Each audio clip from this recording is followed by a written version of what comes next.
o Rio de Janeiro. Por que chegou a esse ponto, desembargador Flávio Horta?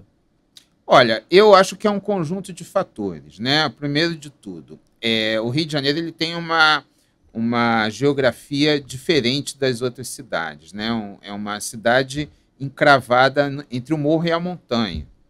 E a elite aqui do Rio de Janeiro, ela não construiu as suas residências na montanha, ela preferiu ficar perto do mar.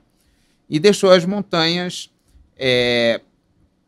abandonadas, e elas aos poucos foram sendo ocupadas, principalmente depois da libertação dos escravos, elas começaram a ser ocupadas e a formar favelas, né?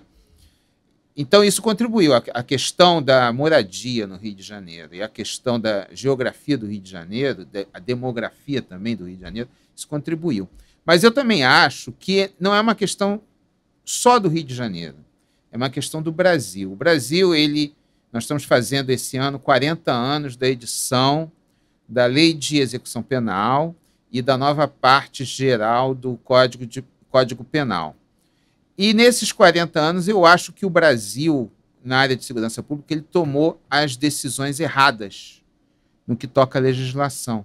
A nossa legislação ela foi sendo tornada muito leniente com o tempo. Penas fracas. Penas fracas, a execução penal fraca, o processo penal cheio de lacunas que dão origem a alegações de nulidade. Ou seja, o criminoso tem vontade de cometer o crime outra vez porque sabe que não vai dar em nada, é isso mesmo? Exatamente. A lacuna que dá ensejo à prescrição do processo, a parte geral do Código Penal, ela ampliou muitas hipóteses de prescrição, inclusive prescrição retroativa. E isso acaba dando ensejo a muita impunidade. Então, eu acho que esses dois fatores principais, a geografia específica do Rio de Janeiro... Cerca de 1.500 favelas. E a legislação penal e processual penal e de execução penal muito leniente, eles se juntaram para levar a esse estado de coisa que a gente está vivendo. Ou seja, o bandido sai pela porta da frente, muitas vezes. Às vezes eu já ouvi, eu que trabalhei chefe muito... de facção sai pela porta da frente. Exatamente. É uma coisa, eu acho que é impensável em qualquer país do mundo você ter relatórios de inteligência, como a gente tem, feitos pela Secretaria de Segurança Pública, falando, fulano é chefe, o subchefe da facção criminosa tal. Ele manda esse relatório de inteligência para o juízo da execução penal, e muitas vezes o juiz da execução penal ele não pode fazer nada, porque ele não tem na legislação um embasamento para negar uma progressão de regime para essa pessoa. Você já viu isso? Sim. Isso acontece todo dia. Todo dia? Isso acontece todo dia. Isso acontece todo dia. Houve eu fui juiz na Ilha do Governador, né, durante 9 anos. Morro do Dendê, hein? Então, quando foi em 2005, mais ou menos, ou 2006, início de 2006, houve a notícia de que um grande chefe de facção, que já tinha comandado o Morro do Dendê, iria receber progressão de regime, e ele anunciou que iria invadir o Morro do Dendê para tirar a facção que estava lá. Rival. Ele anunciou, falou, eu vou montar uma força-tarefa para tomar o morro. Força-tarefa. Ele anunciou para todo mundo. Tanto que os delegados da área, delegado da Maré, delegado do governador... 37 DP.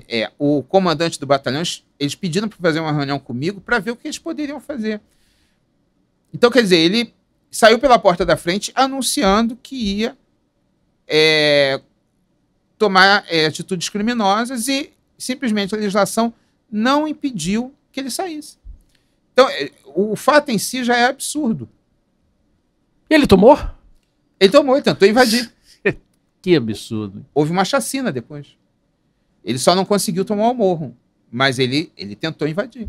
Vários inocentes, até os próprios criminosos que morreram. Exatamente. Houve 2 chacinas, na realidade. Uma promovida por ele e outra promovida pela facção que estava ali em reação. Ou seja, colocando em risco os moradores da comunidade, colocando em risco os próprios moradores da ilha, né? É mais do que em risco. Eu acho que, na verdade, o que a gente vive atualmente é uma tomada de território. Nós vivemos uma guerra em que determinadas partes da cidade são alienadas do poder estatal. Elas simplesmente viram quase que outro país. A grande realidade é essa. E dentro desses territórios que são dominados por facções criminosas, eles mandam, eles dizem o que o morador pode ou não pode fazer, que roupa ele pode ou não pode vestir, quem ele pode ou não pode se relacionar. Isso é algo que eu acho que talvez seja inédito no mundo, talvez só naquelas guerras lá do centro da África, do Sudão Congo. do Sul, do Congo, talvez o paralelo seja esse. Porque isso, em lugar nenhum do mundo, seria pensável. Isso é impensável em qualquer lugar do mundo. O senhor sabe que na Ilha do Governador, por exemplo, já vamos manter a ilha, né? Uhum. Outro dia eu estava pensando lá chamar um Uber para ir, mas para ir para o Galeão. Aí o motorista até amigo, né, vizinho. Olha, ali na ilha é perigoso, porque tem que ter um pontinho no carro para dizer que é permitido, porque eles cobram lá do motorista do Uber uma autorização em pagamento. Exatamente. Que ponto é que chegamos? É um estado paralelo. É um estado paralelo. Eles, na realidade, eles é que mandam na ilha, e não o Estado. O Estado é quase que um turista, né? O poder estatal é quase que um turista. O poder real é o poder da organização criminosa. Isso é algo que a gente tem que começar a pensar em como fazer para retomar esses territórios e para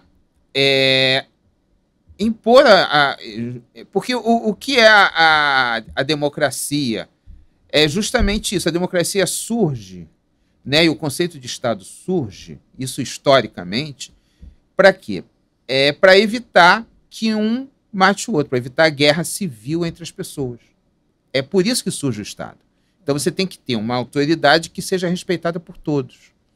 A partir do momento que você não tem mais essa autoridade, você entra de novo em estado de guerra civil. É o que nós estamos vivendo. Nós estamos vivendo um estado de guerra civil. Guerra civil entre facções criminosas, entre grupos de gangues, e guerra civil entre o poder estatal e essas gangues. E no meio está o cidadão.